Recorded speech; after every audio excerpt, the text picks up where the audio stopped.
Lorsque cet événement spécifique s'est produit, j'avais 29 ans et je conduisais une courte distance avec ma fille de 5 ans.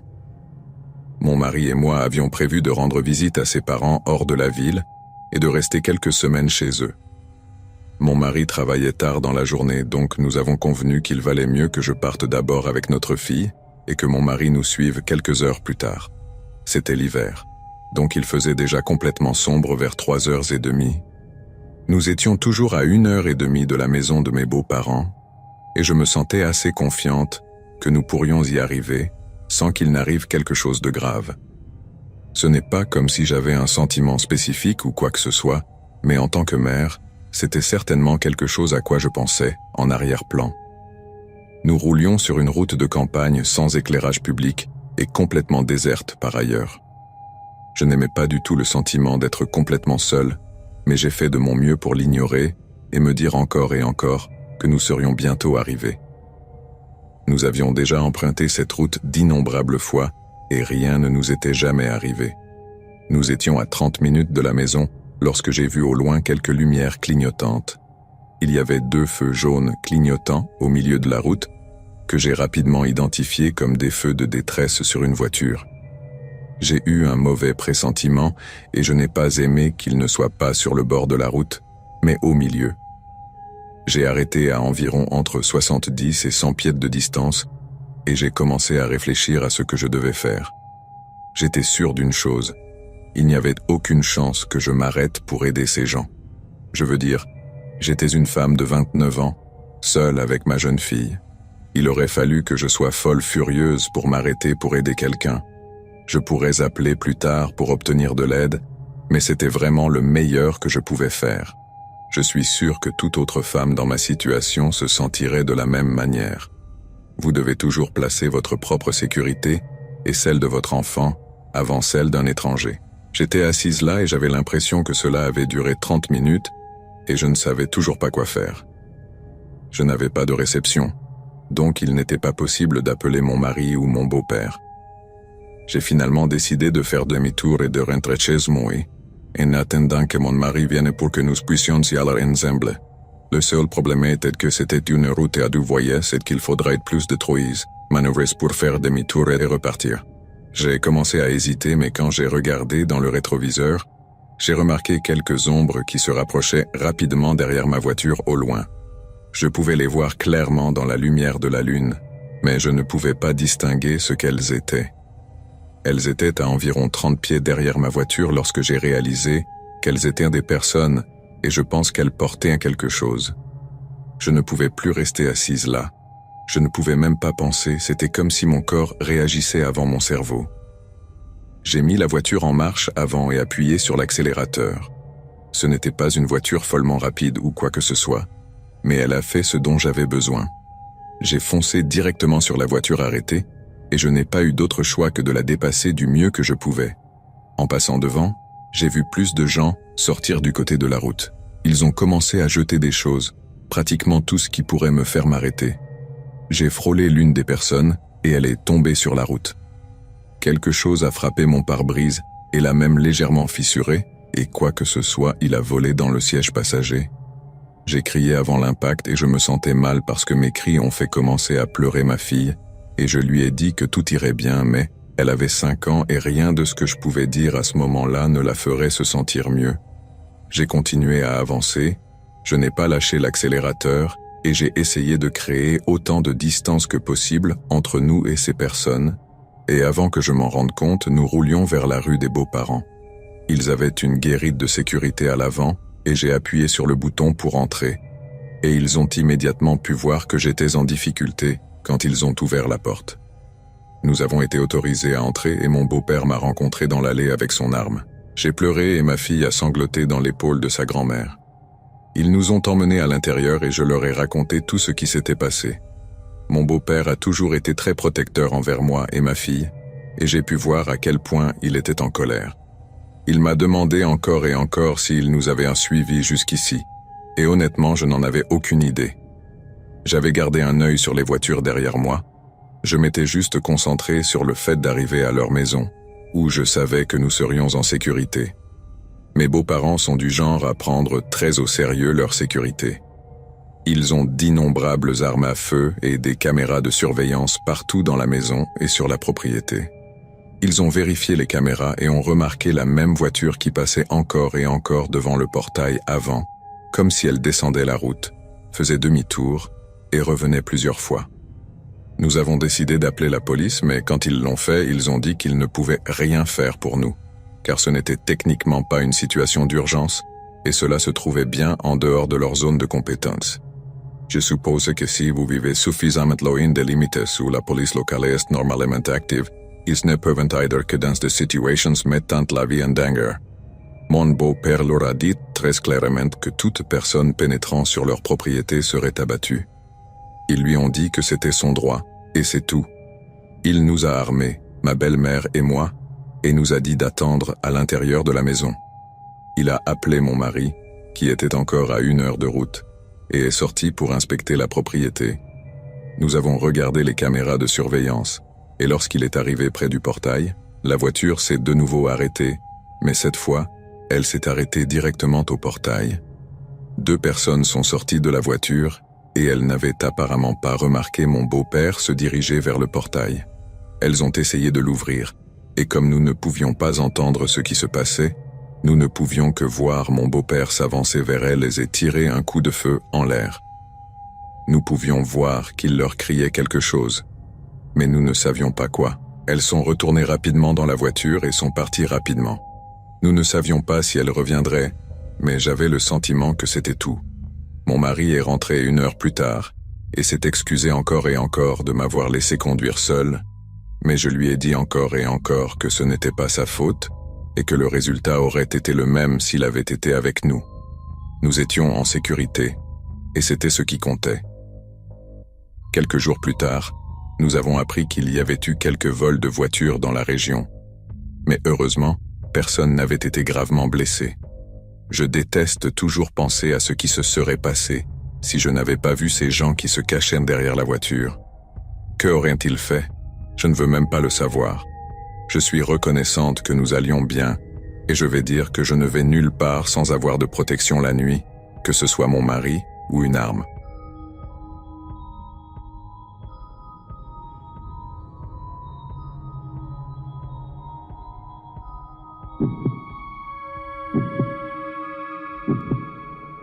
C'est vraiment totalement fou.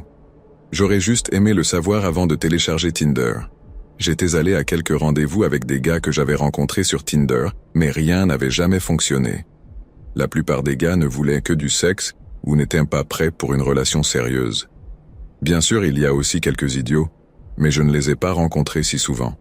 Après avoir utilisé Tinder pendant quelques mois, j'ai rencontré un gars sur l'application qui était bien trop beau pour être vrai. Il était absolument magnifique, et quand il m'a écrit, j'étais tellement excité. Plus nous parlions, plus j'étais excité, réalisant que nous avions tellement en commun.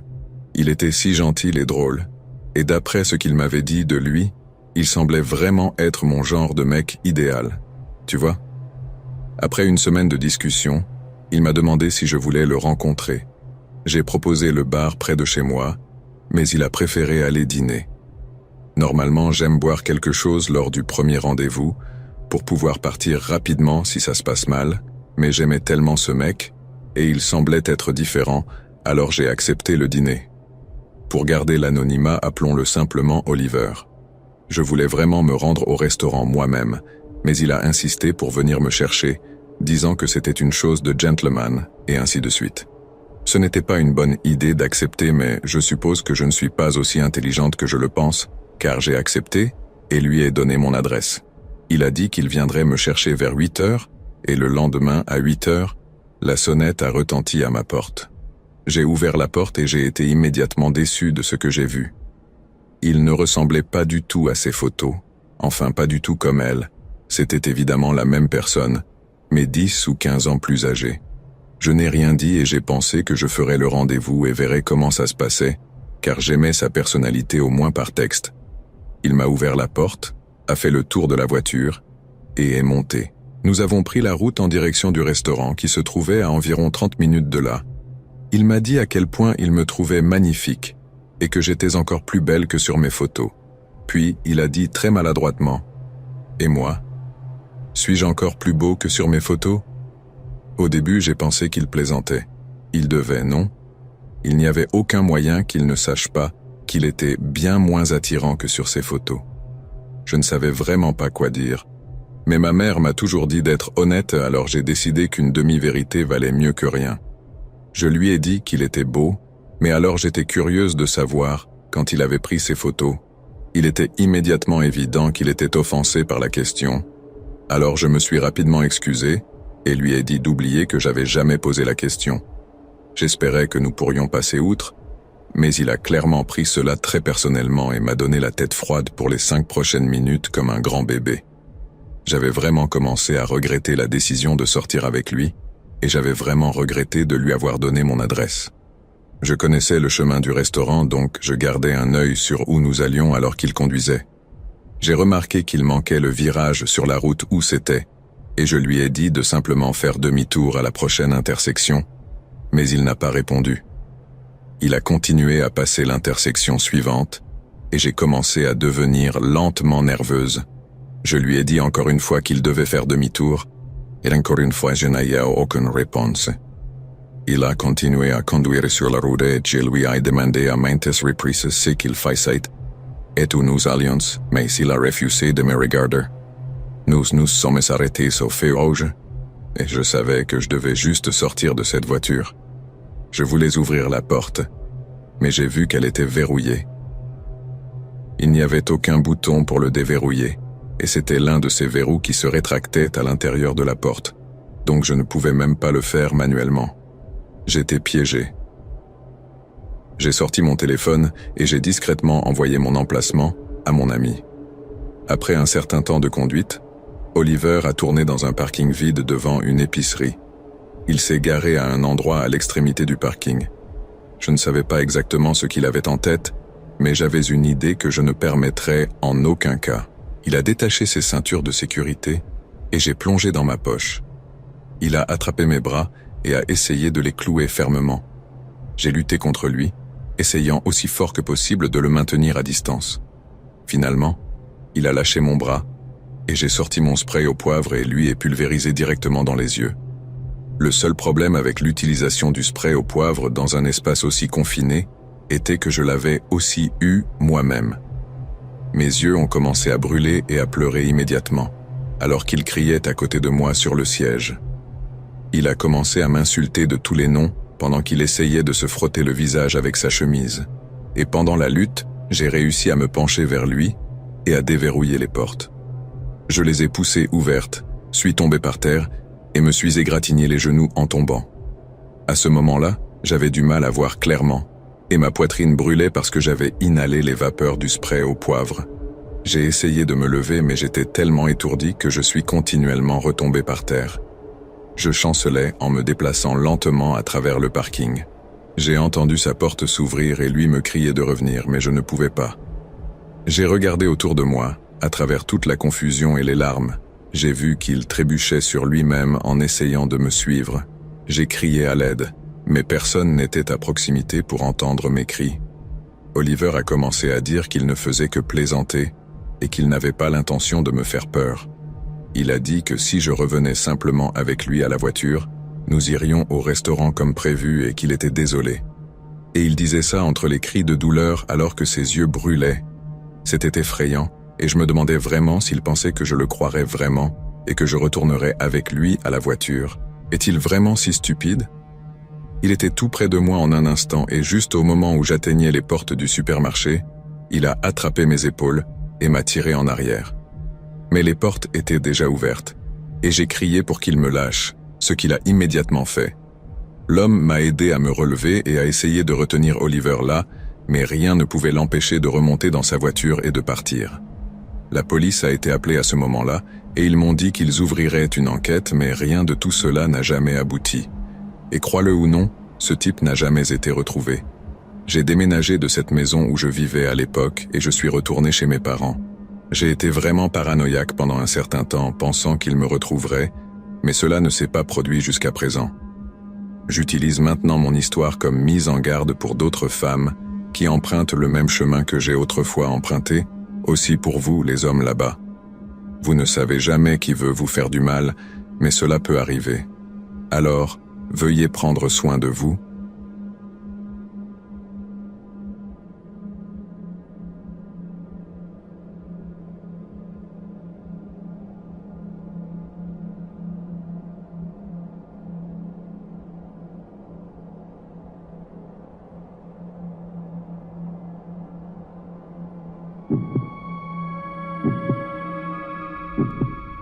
Je et ma petite amie sommes aventureux. Nous essayons de sortir de la maison aussi souvent que possible et de pratiquer pratiquement toutes les activités de plein air. Cette fois, nous avons décidé tard dans la journée que nous voulions faire du camping pendant environ une semaine. Ni ma petite amie ni moi n'avons le travail typique avec des heures fixes. Je peux mieux expliquer en disant que nous travaillons essentiellement de manière indépendante en ce qui concerne notre emploi du temps. Mais dans l'ensemble, nous travaillons pour une entreprise plus importante. Nous avons fait nos sacs et nous sommes dirigés vers le terrain de camping. C'était un parc d'État où l'on peut camper gratuitement pendant jusqu'à 14 jours sans avoir besoin de permis ou d'autorisation. Nous avons roulé pendant un certain temps sur une route de gravier et j'ai commis l'erreur terrible de ne pas allumer mes feux de route. Je ne sais pas pourquoi je n'ai pas pensé à le faire. Et cela s'avérerait être quelque chose que je regretterais pour le reste de ma vie. Cela n'a pas aidé non plus que je conduisais beaucoup trop vite pour le terrain et qu'il faisait déjà nuit. En une seconde, ma petite amie a crié et à quelques mètres devant le camion, nous avons vu un grand arbre renversé au milieu de la route. Il y avait peu de choses que je pouvais faire, sauf appuyer sur les freins et espérer que nous puissions nous arrêter avant de heurter l'arbre. Bien sûr, nous n'avons pas eu de chance. Nous avons heurté l'arbre et j'ai été inconscient pendant quelques secondes. Je me souviens m'être réveillé très étourdi et le tintement dans mes oreilles était très intense. Mais ma priorité principale était de m'assurer que ma petite amie allait bien. Pour simplifier l'histoire, je l'appellerai simplement Jessica. J'ai regardé Jessica et elle était complètement hors de lui. Il faisait sombre, mais la lune éclairait son visage assez pour voir que ses yeux étaient refermés.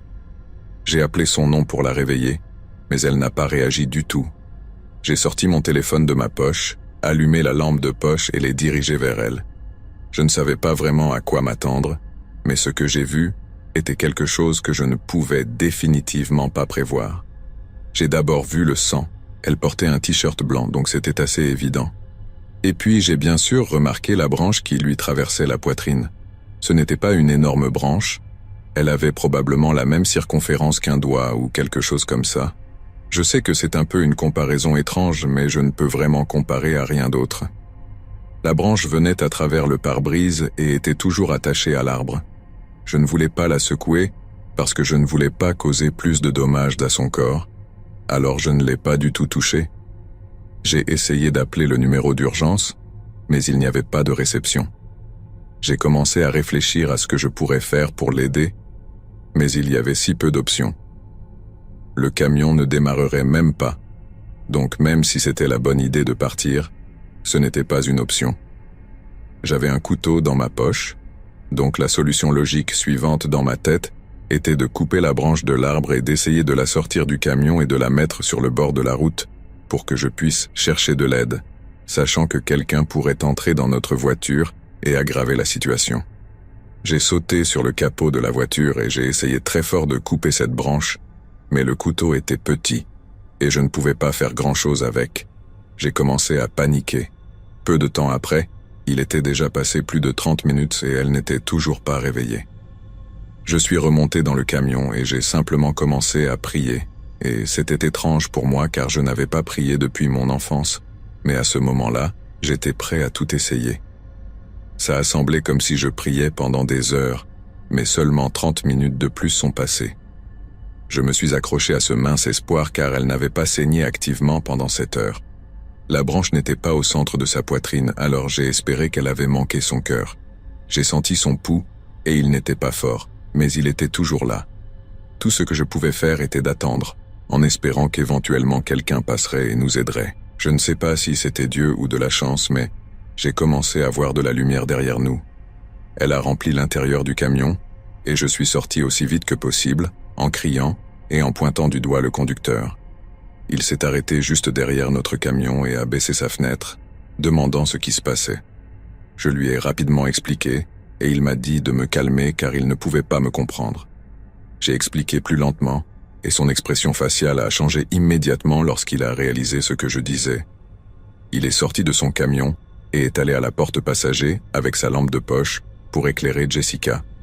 Je l'ai entendu jurer doucement et me dire que le seul espoir qu'elle avait été de couper la branche et d'essayer de la descendre en bas de la montagne jusqu'au poste de secours, car il n'avait pas non plus de réception.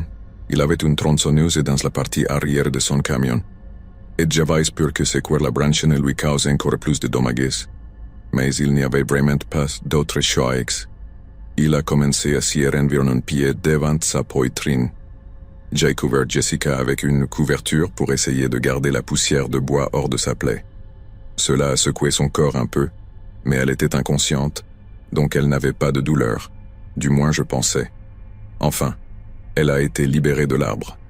L'homme m'a aidé à la soulever aussi doucement que possible, et nous l'avons mise sur le siège arrière de son camion où elle se trouvait. Je suis monté sur le siège passager, et l'homme s'est retourné et a commencé à descendre la montagne. Jessica est restée inconsciente tout le temps. Il a fallu 20 minutes pour arriver au poste de secours, que je ne savais même pas qu'il existait. Ils étaient surpris de nous voir car ils sont normalement appelés pour des urgences. Ils l'ont chargée dans une ambulance, et je suis monté avec elle.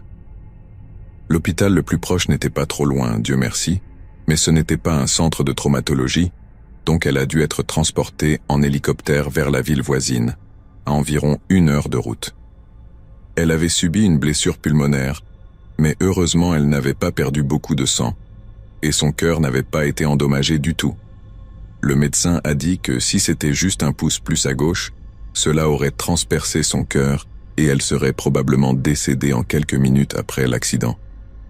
Elle est restée dans le coma pendant près de 2 semaines, et quand elle s'est finalement réveillée, elle pouvait à peine parler à cause des douleurs dans sa poitrine. Elle est restée à l'hôpital pendant plus de 2 mois et a dû subir une opération intensive pour réparer tous les dommages, mais il est possible qu'elle ait besoin d'une greffe de poumon à l'avenir. Je suis simplement reconnaissant que Jessica ait survécu et j'ai gardé contact avec l'homme qui a sauvé sa vie. Jessica a toujours besoin d'oxygène et éprouve parfois des difficultés à respirer. Je l'emmène à des rendez-vous mensuels et nous faisons tout ce que nous pouvons pour espérer voir un jour une guérison complète, même si nous avons accepté que cela puisse ne jamais arriver. Je lui ai demandé de m'épouser quand elle était encore à l'hôpital et elle a dit oui, et quoi qu'il arrive, j'ai hâte de passer le reste de notre vie ensemble. Je n'oublierai jamais cette nuit, et souvent je lutte pour me pardonner ce qui s'est passé, mais je suis aussi reconnaissant que ce soit quelque chose dont elle n'a pas à se souvenir.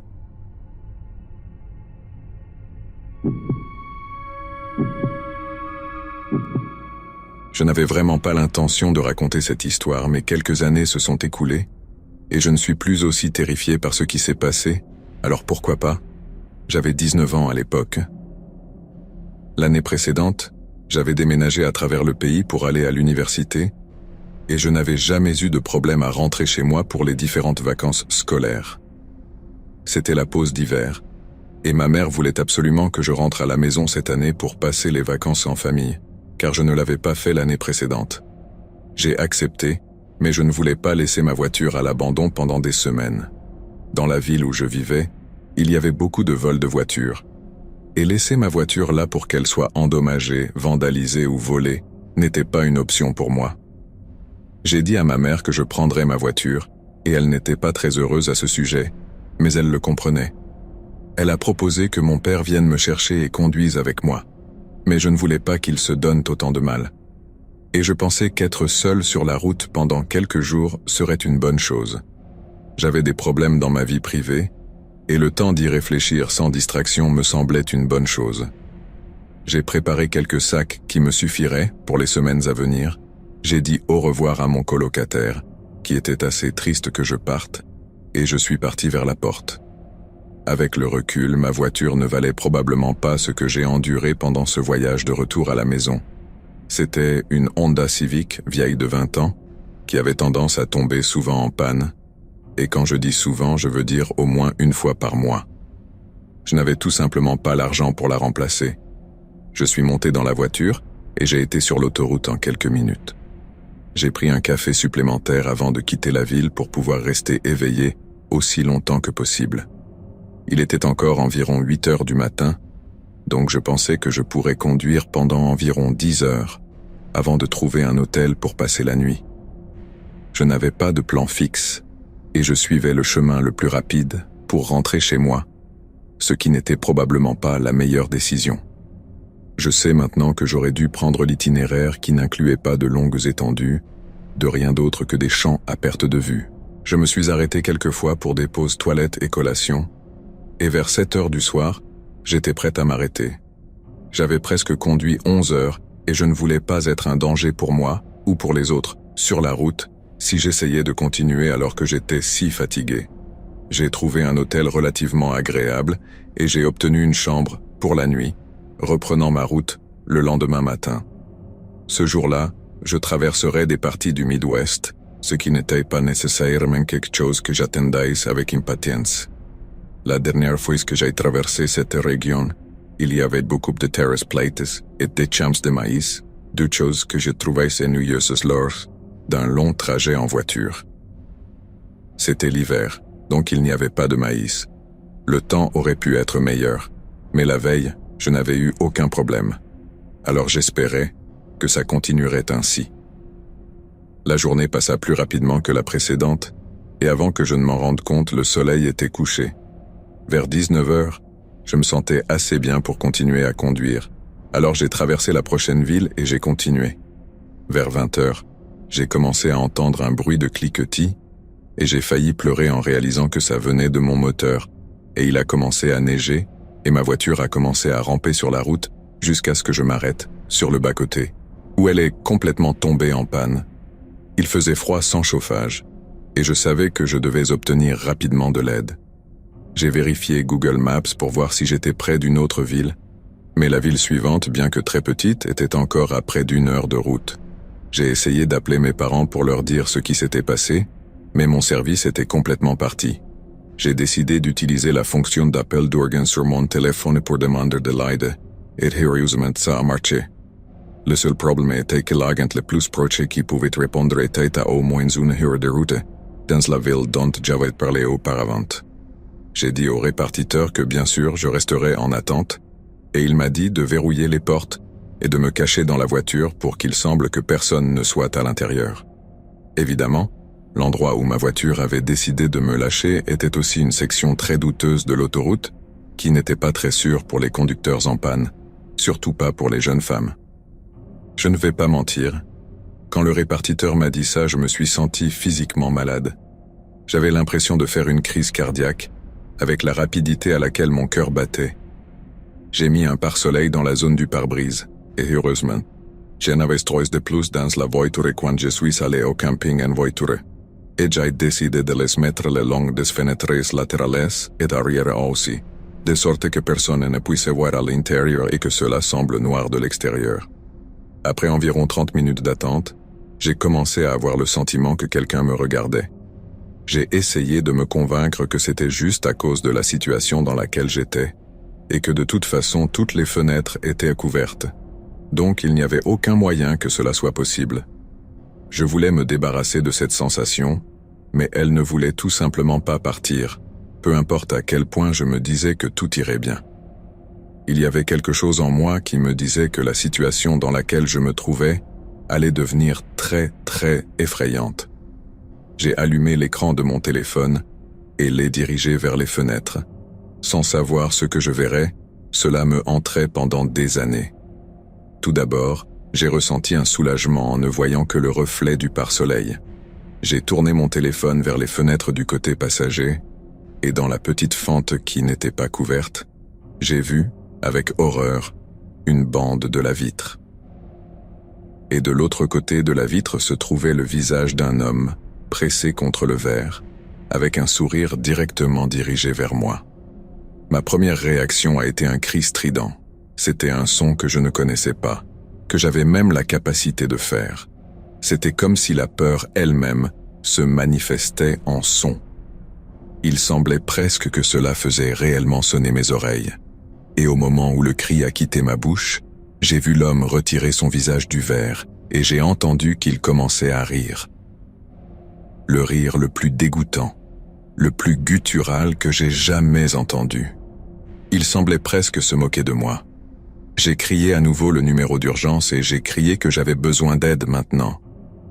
La femme qui a répondu la deuxième fois n'était pas aussi aimable que la première, avec qui je venais de parler il y a seulement 30 minutes.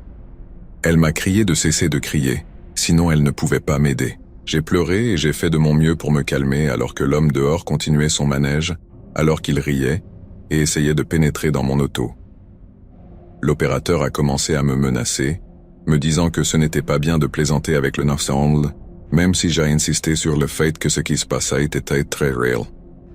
Après 10 minutes de torture pure, alors que j'essayais de lui expliquer, l'homme dehors me passait à travers. La femme a tout simplement raccroché et je me suis senti totalement impuissant. Le seul moment de soulagement était qu'il n'avait pas réussi à entrer dans ma voiture. J'ai rappelé le 911, espérant obtenir un opérateur plus empathique, et heureusement, c'est ce qui s'est passé. Un homme a répondu et a immédiatement pris en compte ma situation désespérée, et m'a aidé à me calmer suffisamment pour obtenir les informations dont il avait besoin. L'agent avait déjà été envoyé il y a environ 45 minutes, et n'était plus qu'à environ 10 minutes de route, et on m'a dit qu'il viendrait aussi vite que possible, compte tenu de ce que je traversais. J'avais de l'espoir, mais cet espoir a été anéanti quand j'ai entendu le bruit, évidemment un rocher, frappant mon pare-brise. Il s'est fissuré juste assez pour que l'homme monte sur le capot et commence à le frapper jusqu'à ce qu'il soit suffisamment brisé pour qu'il puisse glisser une main à l'intérieur. J'ai crié et suis monté sur la banquette arrière. J'ai fait de mon mieux pour rester hors de portée de cette personne très folle et évidemment dangereuse. Ils ont commencé à dégager le pare-brise et son visage était encore plus effrayant que la première fois que je l'ai vu. J'étais paralysé par la peur, regardant avec horreur alors qu'il commençait à grimper à travers le verre vers l'intérieur de la voiture. Je n'avais pas d'autre choix que de sortir de la voiture et d'espérer que l'agent soit à proximité. J'ai ouvert la porte et allumé la lampe de poche de mon téléphone, la pointant sur le capot. J'étais tellement soulagé de voir qu'il était coincé. Il essayait de sortir mais n'y arrivait pas. Puis j'ai vu les belles lumières rouges et bleues au loin, et j'ai entendu les sirènes alors qu'elles se rapprochaient. J'ai commencé à lui faire signe frénétiquement, et il s'est arrêté à côté de moi. Il est sorti de sa voiture en quelques secondes et une autre voiture de police est arrivée seulement quelques minutes plus tard. On m'a mise dans une des voitures de police et j'ai regardé alors qu'ils sortaient effectivement leurs armes et ordonnaient à l'homme de sortir de la voiture. Cet homme fou criait et se débattait alors qu'un des agents le saisissait par les chevilles et le tirait de la voiture. L'homme a essayé de mordre à plusieurs reprises avant d'être jeté au sol et menotté. Ils l'ont mis dans l'autre voiture de patrouille et m'ont dit que d'autres agents viendraient pour prendre des photos de la scène et qu'une dépanneuse viendrait chercher ma voiture. J'ai été emmené au poste de police et j'ai donné ma déposition sur tout ce qui s'était passé. J'ai appelé mes parents, qui m'ont obtenu un billet d'avion depuis l'aéroport le plus proche, où les agents m'ont aimablement conduite. J'aurais aimé pouvoir vous dire pourquoi cet homme m'a fait ça, ou s'il y avait une raison, mais ce n'était pas le cas. Il était tellement mentalement perturbé qu'ils ont dit qu'il n'était même pas apte à comparaître en justice. Finalement, il a été placé dans un établissement psychiatrique d'État, où, selon les dernières informations, il se trouve toujours. J'aurais aimé qu'il y ait une sorte de justice pour l'enfer qu'il m'a fait vivre, et certains pourraient me dire qu'il y en avait, mais pour moi, ce n'était pas de la justice. Il ne sera pas puni. Je suis puni par le souvenir tous les jours. Ça devient plus facile à gérer à mesure que le temps passe, mais ça restera toujours là pour me tourmenter chaque fois que je penserai à cet homme à la fenêtre.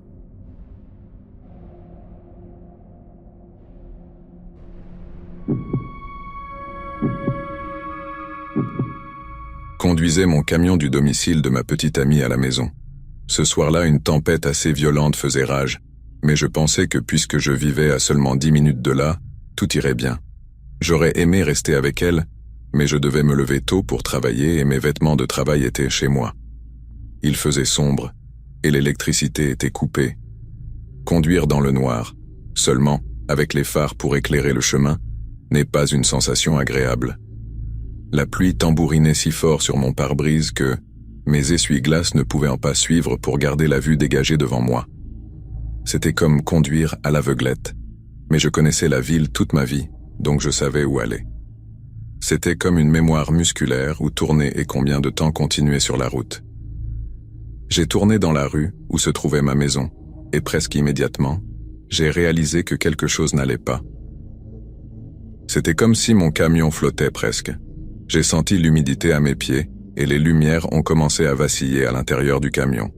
Dehors, je pouvais voir l'eau monter de plus en plus haut, engloutissant mon camion.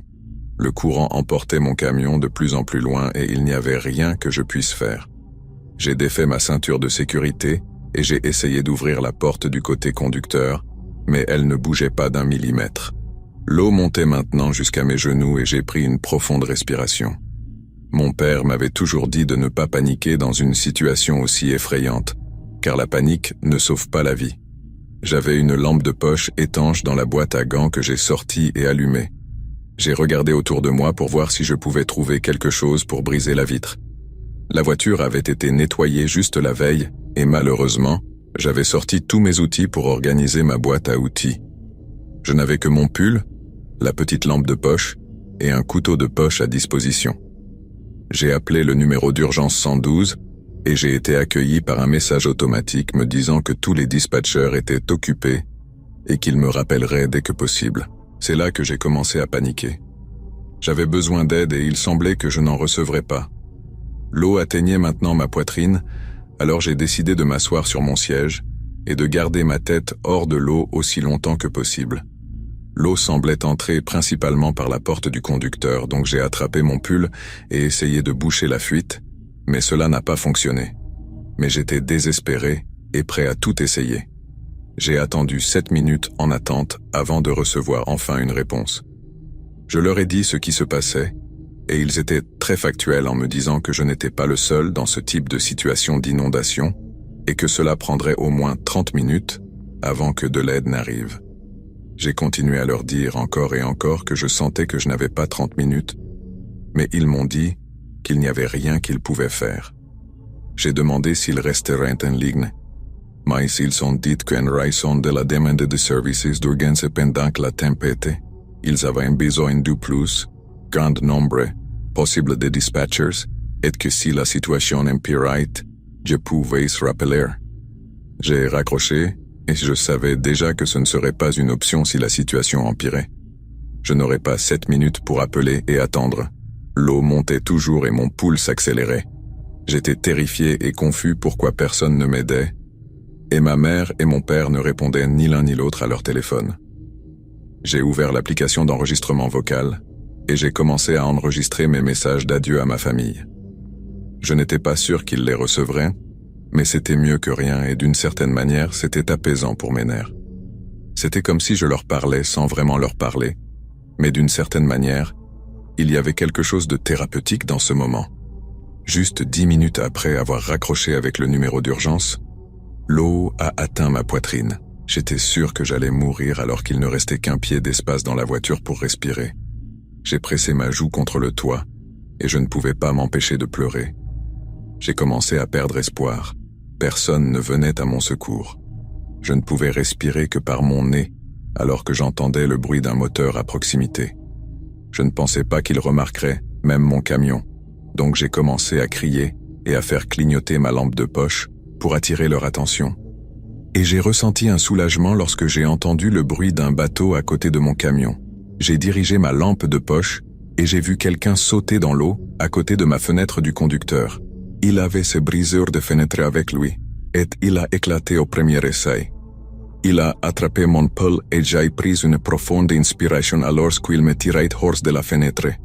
Ils m'ont amené à bord du bateau et j'ai commencé à les remercier abondamment pour m'avoir sauvé la vie, tout en respirant profondément l'air dont je pensais que je manquerais dans quelques minutes à peine.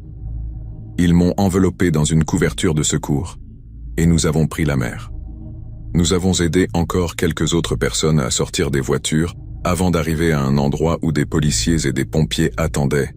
J'ai été emmené à l'hôpital, mais heureusement, je n'avais pas de problèmes médicaux. Dieu merci. Personne n'est mort pendant cette tempête. même si je sais que j'ai frôlé la mort cette nuit-là. Je me sentais tellement abandonné par les services d'urgence de ma ville, et j'ai découvert que les personnes qui m'ont sauvé n'étaient même pas des policiers. Elles étaient simplement de bons samaritains qui ont entendu dire que des gens étaient en difficulté et savaient qu'ils devaient aider. Pendant des mois après l'incident, j'ai fait des cauchemars de noyade. Même maintenant, j'ai peur de conduire pendant un orage ou même d'être sur un bateau en eau profonde.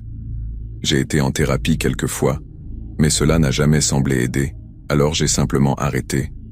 J'espère juste qu'il y aura bientôt un jour où je pourrai complètement me remettre de ce qui s'est passé et que cela ne me poursuivra plus comme c'est le cas maintenant. Je suis reconnaissant d'avoir survécu et je suis reconnaissant que les gens de ma communauté soient intervenus quand les forces de l'ordre ne l'ont pas fait. Je n'aurais jamais dû être laissé là pour mourir, et c'est exactement ce qu'ils ont fini par faire. J'espère juste que personne d'autre ne se retrouvera dans la même situation. Et si c'est le cas, j'espère que quelqu'un viendra à leur secours à temps et que leur vie sera épargnée comme la mienne l'a été cette nuit-là.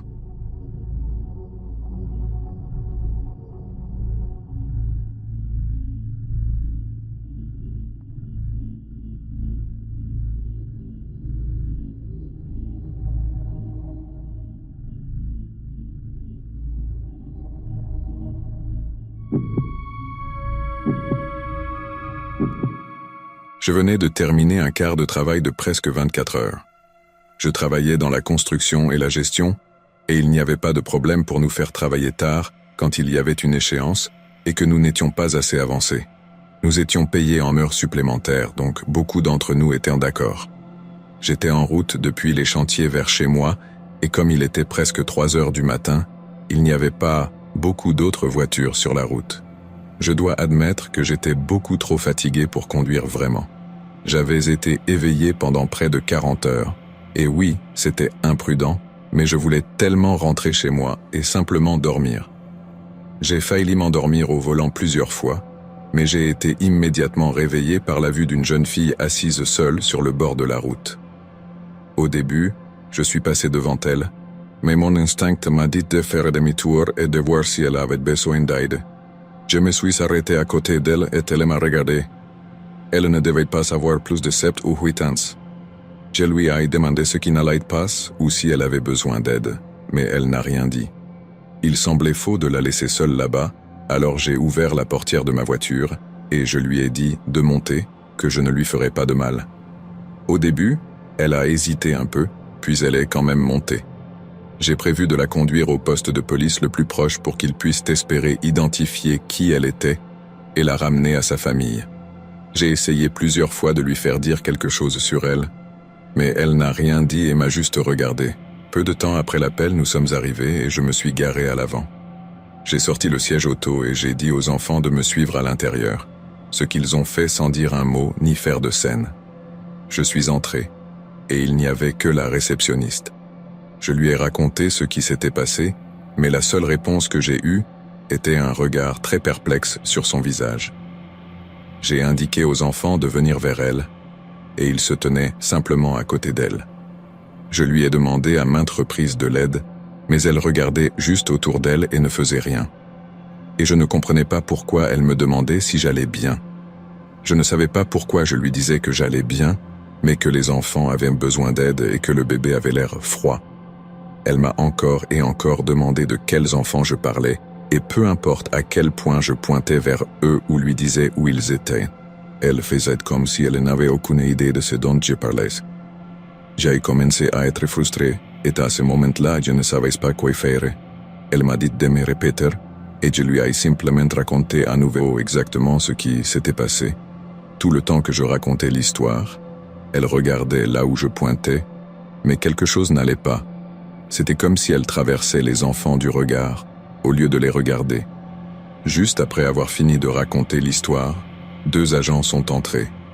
Ils m'ont demandé de raconter l'histoire à nouveau, cette fois-ci aux officiers, qui étaient aussi perplexes qu'elle. Ils se sont regardés pour voir les enfants qui étaient juste devant eux, et c'est là que j'ai été confus. Ils m'ont demandé de m'asseoir et m'ont expliqué très calmement qu'il n'y avait pas d'enfants avec moi, juste un sac à outils que je portais, pas de siège auto, Ses yeux étaient fixés sur moi tout le temps. Nous avons roulé en silence pendant encore 10 minutes quand j'ai vu un autre enfant assis sur le bord de la route. J'ai eu l'impression de devenir fou. Ça ne pouvait pas arriver encore une fois. Je me suis arrêté, et cette fois-ci, c'était un petit garçon qui n'a rien dit non plus.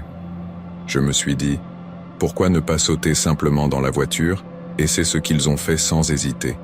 J'ai commencé à lui poser les mêmes questions que celles que j'avais posées à la fille. Mais comme elle, il ne parlait pas et me regardait juste. J'ai commencé à être un peu effrayé et inquiet de me retrouver au milieu de quelque chose de très très sérieux. Mais je savais que je devais aider ces enfants, peu importe ce qui se passait. Je me suis demandé ce que ça pourrait être. Ont-ils été enlevés puis laissés au bord de la route? Était-ce une sorte de trafic d'êtres humains? Étaient-ils perdus? Je n'en avais aucune idée. 15 minutes de plus se sont écoulées et ça s'est reproduit, sauf que cette fois-ci, il y avait un ciegato sur le bord de la route. Je me suis arrêté et je suis descendu, et j'ai été horrifié et choqué de voir un petit bébé dedans. Je ne pouvais pas dire quel âge il avait, mais il semblait relativement en bonne santé. Il m'a regardé, et j'ai su que je devais l'emmener au poste. J'ai mis le siège auto sur le siège arrière de ma voiture, et j'ai appelé la police dès que j'ai eu du réseau.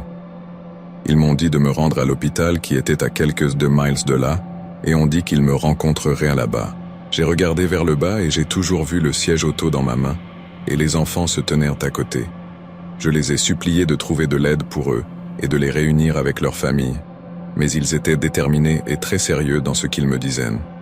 Ils m'ont répété encore et encore qu'il n'y avait personne là-bas, et que j'avais une sorte d'épisode. Je n'avais jamais eu de problèmes mentaux auparavant, et je le leur ai dit, mais cela n'avait pas d'importance. J'ai été admis dans un cycle de 72 heures parce qu'ils pensaient que je pourrais être un danger potentiel pour moi-même ou pour les autres avec les hallucinations que j'avais. Ils étaient surtout préoccupés parce que j'étais tellement sûr de ce que je disais. Je pensais qu'ils étaient tous fous et que j'étais le seul normal. Au cours des jours suivants, de nombreux tests et examens ont été effectués pour déterminer ce qui n'allait pas chez moi. Au début, ils pensaient que cela était dû au manque de sommeil. Il est courant que les gens hallucinent en raison du manque de sommeil, mais lorsque les hallucinations ont persisté même après plusieurs heures de sommeil, ils ont su que quelque chose d'autre n'allait pas.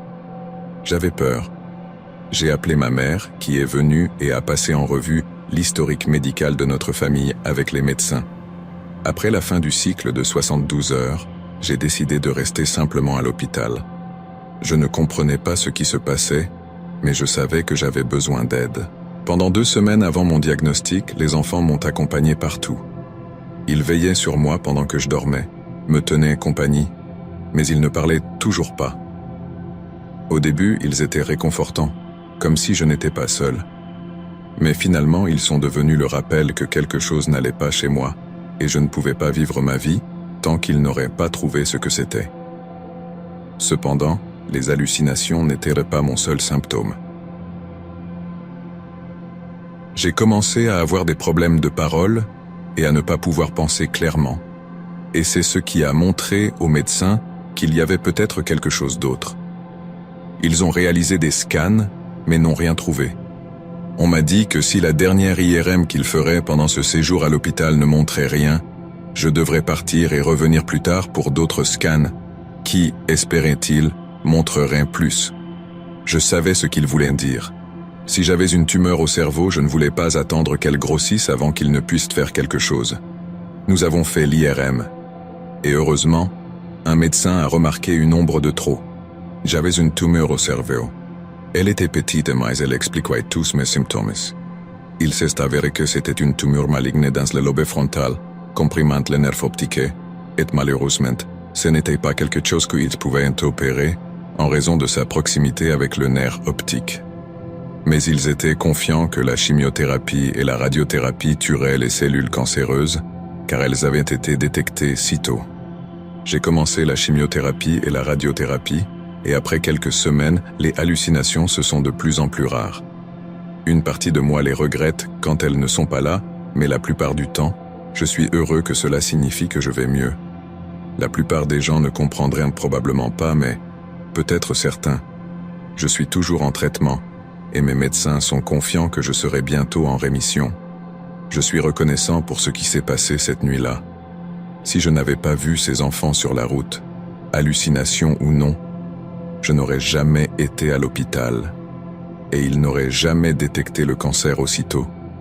Je ne suis toujours pas sûr de mon pronostic officiel, mais je veux croire qu'il est bon. Je dois avoir espoir, sinon je n'ai rien.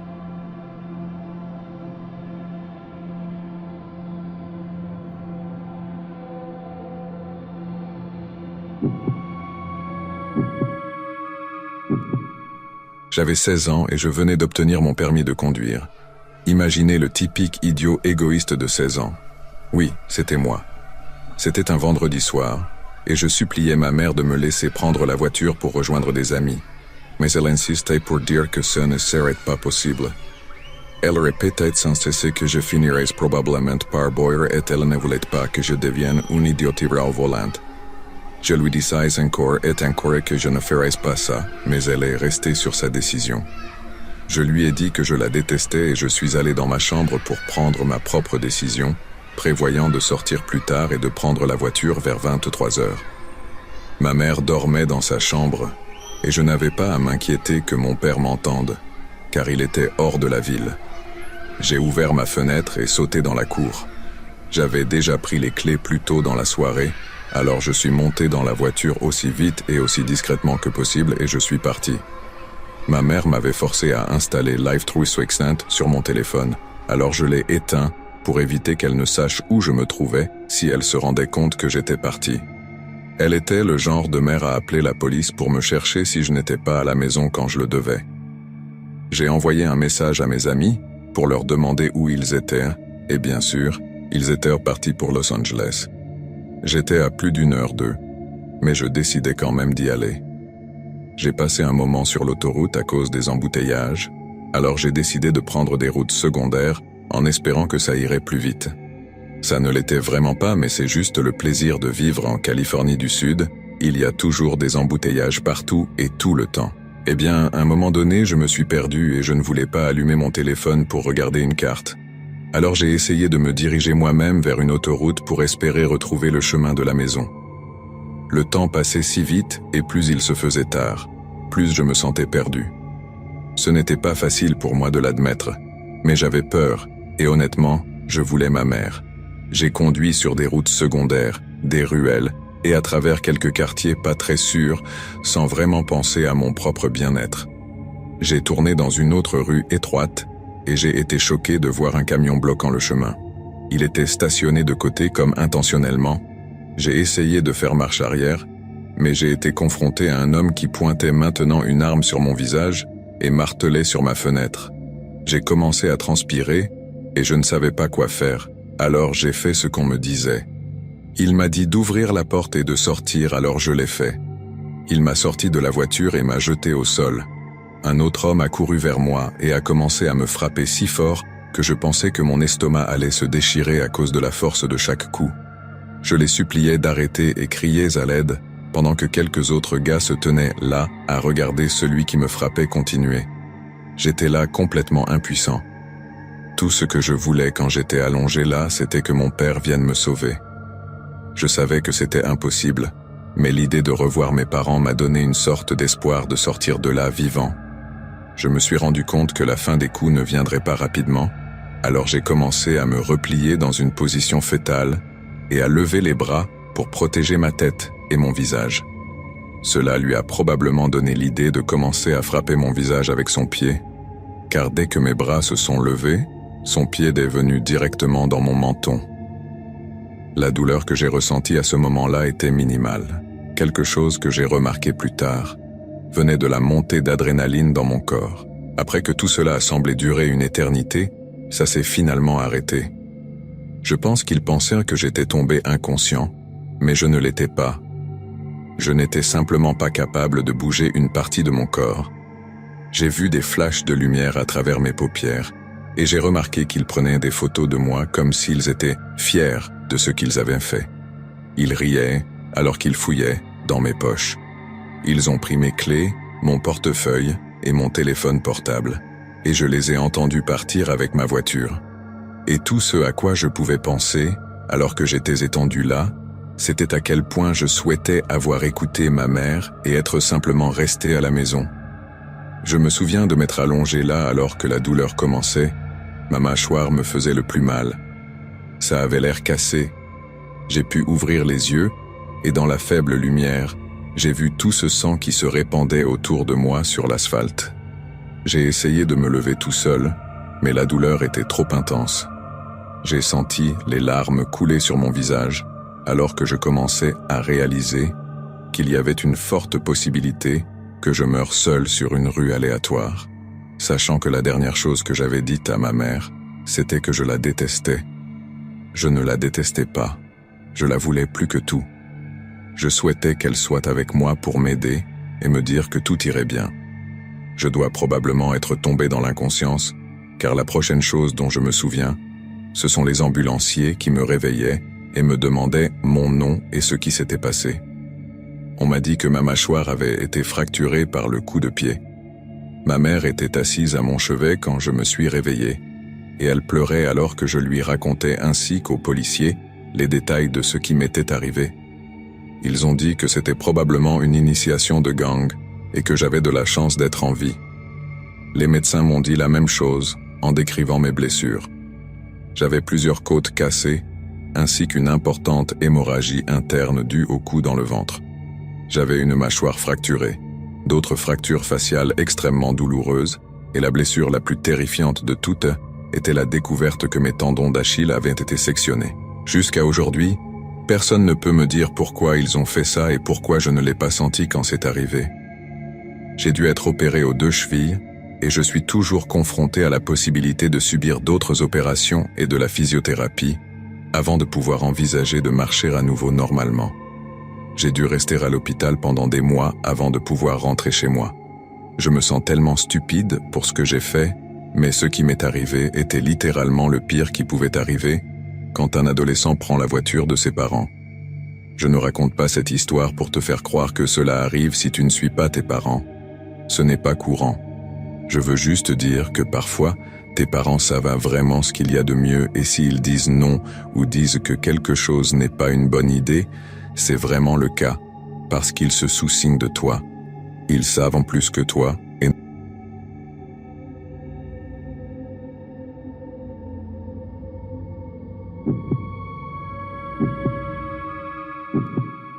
Je suis une mère célibataire. Je sais que beaucoup de gens vont lever les yeux au ciel en lisant ça, mais c'est important pour les histoires, alors ne jugez pas trop sévèrement. L'histoire que je vais vous raconter s'est passée quand j'avais la fin de la trentaine, et mes 2 filles avaient 14 et 16 ans.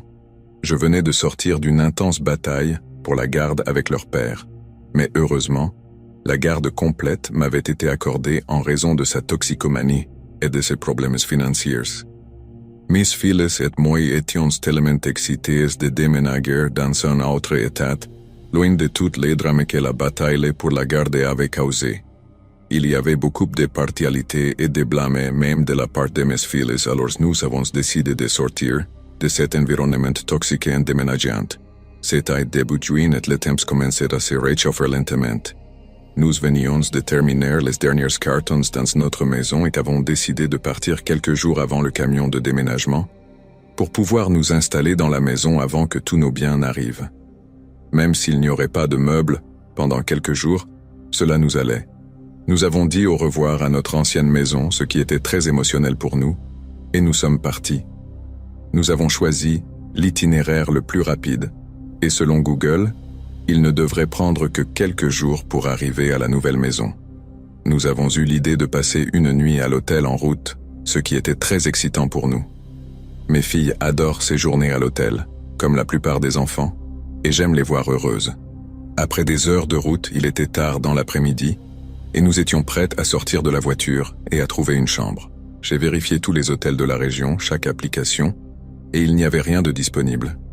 Littéralement aucune chambre n'était libre dans les villes environnantes pour les 3 prochaines nuits. J'ai appelé partout, et apparemment, il y avait un énorme tournoi de soccer jeunesse dans la ville, l'un des plus grands du pays. Nous avons décidé de continuer à rouler jusqu'à ce que nous trouvions quelque chose, mais au lieu de cela, nous sommes tombés sur une route avec de nombreuses aires de repos, mais aucun hôtel. Nous nous sommes arrêtés à la station-service pour prendre de l'essence et avons remarqué quelques gars à moto sur le parking. Alors que j'attendais à la pompe à essence, j'ai remarqué qu'un des hommes regardait dans la voiture, apparemment en regardant mes filles qui dormaient toutes les deux. Un frisson m'a parcouru l'échine et j'ai immédiatement eu le sentiment de devoir les sortir de là. Il semblait juste que ce n'était pas une bonne position. Une jeune mère seule avec ses adolescentes, pas bon. Je n'ai même pas attendu que l'essence soit finie de se verser. J'ai retiré le pistolet, fermé le bouchon du réservoir, suis monté dans la voiture aussi discrètement que possible et suis retourné sur l'autoroute. J'ai regardé s'ils nous suivaient, mais ils ne l'ont pas fait, et j'ai pensé que peut-être j'étais juste un peu paranoïaque, alors j'ai arrêté d'y penser. Les filles et moi avons décidé de nous arrêter à l'aire de repos.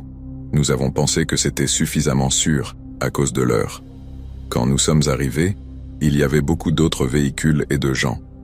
J'ai laissé mes filles couvrir les fenêtres arrière avec les couvertures que nous avions apportées et nous nous sommes tous endormis.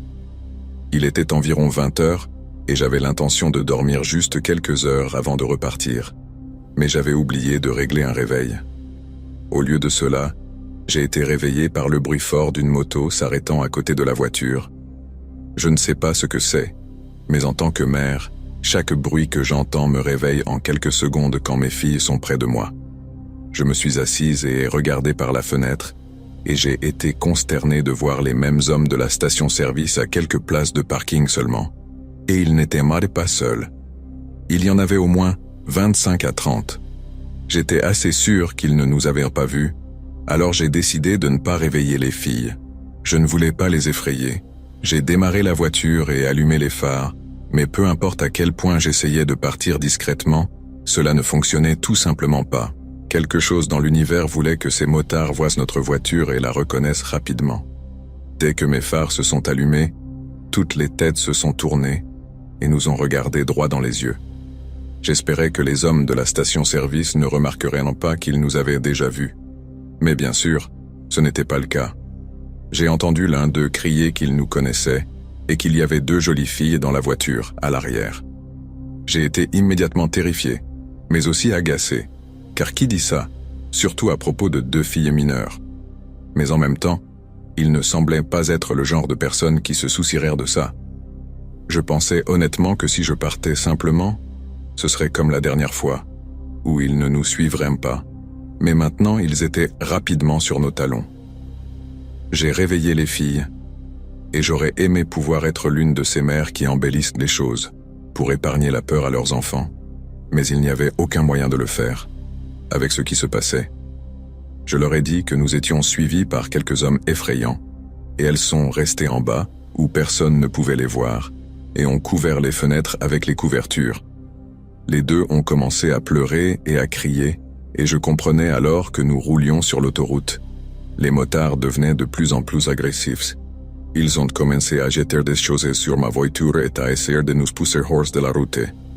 J'ai fait de mon mieux pour rester calme à l'extérieur, pour ne pas effrayer davantage les filles, mais à l'intérieur, j'avais une crise de panique totale.